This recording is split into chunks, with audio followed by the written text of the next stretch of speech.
জামাই ষষ্ঠী স্পেশালের জন্য নিয়ে চলে এলাম আজকে ধনিয়া চিকেন। আজকে ধনিয়া চিকেনটা কিন্তু দুর্ধর্ষ খেতে হয়েছিল। এর জন্য আমি 750 গ্রামের মতন চিকেন নিয়ে নিয়েছিলাম।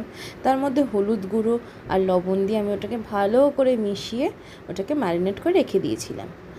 এরপরে নিয়েছিলাম কড়াইতে সাদা তেল। আপনারা যে কোনো তেল বা সর্ষের তেল বাদ দিয়ে যে কোনো তেল ইউজ করতে পারেন। তার মধ্যে দিয়ে দিয়েছিলাম গোটা গরম মশলা, কিন্তু দারচিনি বাদে, আর দিয়ে দিয়েছিলাম পেঁয়াজ কুচি। পেঁয়াজটা কিন্তু খুব ভালো করে চপ করতে হবে। তার মধ্যে দিয়ে দিয়েছিলাম স্বাদ মতো নুন, কারণ চিকেনে নুন দেওয়া ছিল।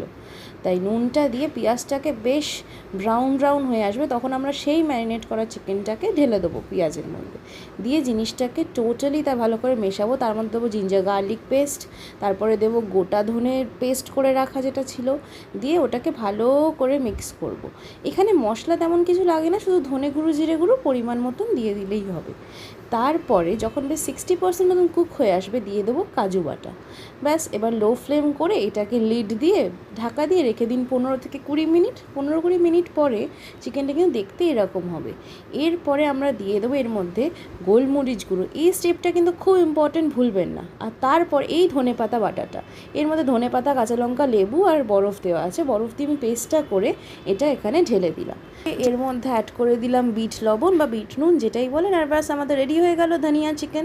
তো কালকে জামাই ষষ্ঠীতে দুপুরবেলা একটু ধনিয়া চিকেন হলে কিন্তু খুব ভালো হবে। এটা পোলাও, পরোটা সব কিছুর সাথে খাওয়া যায়। আমি যদি এখানে ওল মাখা নিয়েছিলাম আর শশা নিয়েছিলাম আর ধনিয়া চিকেন নিয়েছিলাম। আজকের রেসিপিটা কেমন লাগলো জানাবেন অবশ্যই।